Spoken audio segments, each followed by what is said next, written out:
Lionel Bazel, bien sûr, mais pour nous, Fralib.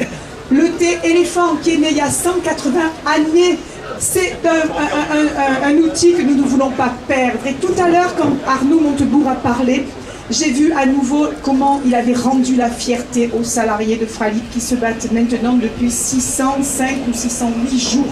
Mais il leur a donné la fierté parce qu'il a imposé le respect.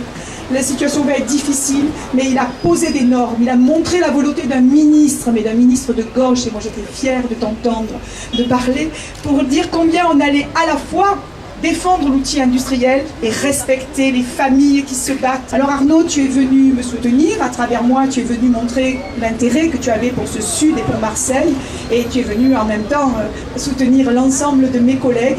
Je suis vraiment très très fière, très honorée de te recevoir. Arnaud, merci vraiment. Je te passe immédiatement la parole. Merci Arnaud.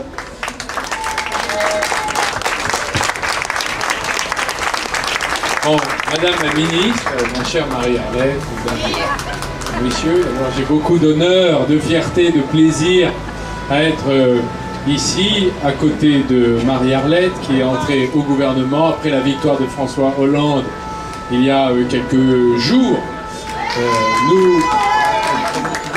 Nous imaginions que le changement, nous en rêvions depuis longtemps de ce changement. Il a été espéré par les Français, il a été concrétisé. Et jour après jour, nous le mettons en œuvre dans nos actes. Il y a eu les discours et voici les actes. Et la ressemblance entre les discours d'il y a quelques semaines et les premiers actes est frappante. Il y a la continuité entre ce que nous avons dit, ce que nous sommes en train de faire. La mise en œuvre des grands projets, la retraite à 60 ans, déjà avec le Premier ministre. Nous travaillons avec les partenaires sociaux. Nous avons tous déjà rencontré ceux qui étaient, il y a encore quelques semaines, souvenez-vous, tenus pour négligeables quantités inutiles que seraient les partenaires sociaux.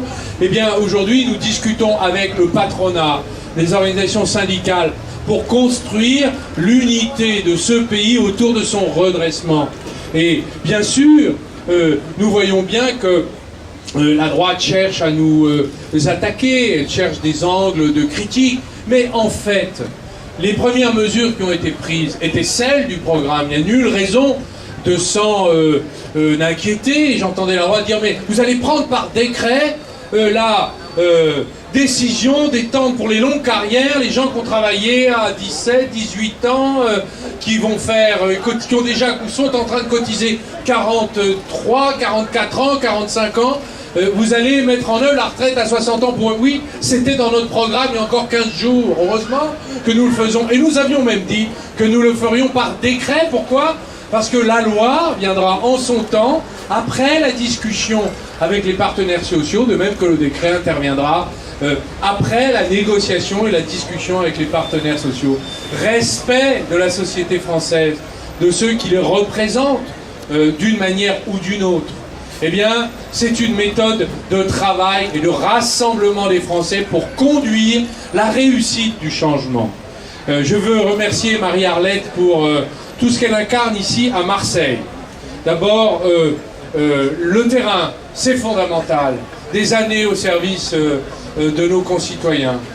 C'est l'exemplarité de la politique, c'est-à-dire le fait d'être là et de connaître les gens, et même quand on ne les connaît pas, de faire connaissance, de les écouter, de réfléchir avec eux aux solutions à leurs problèmes, les accompagner et défendre les dossiers de Marseille. Et moi, je suis aussi fier que ce soit elle qui porte l'accent de Marseille au Conseil des ministres. Pourquoi ? D'abord parce qu'il y a une fierté marseillaise.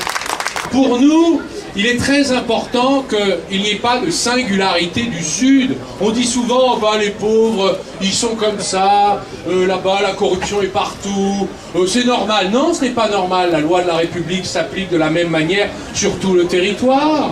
Nous pouvons demander de la même manière à la République d'être aussi ferme, où que ce soit. Donc moi je suis très fier que Marie-Arlette ait mené des combats, et je puis témoigner ici qu'elle a été constante et fidèle aux valeurs de la République dans les combats éthiques qui ont secoué de temps en temps cette belle vie de Marseille, ce beau département de Bouches-du-Rhône. Hommage à elle donc, et merci pour cet engagement.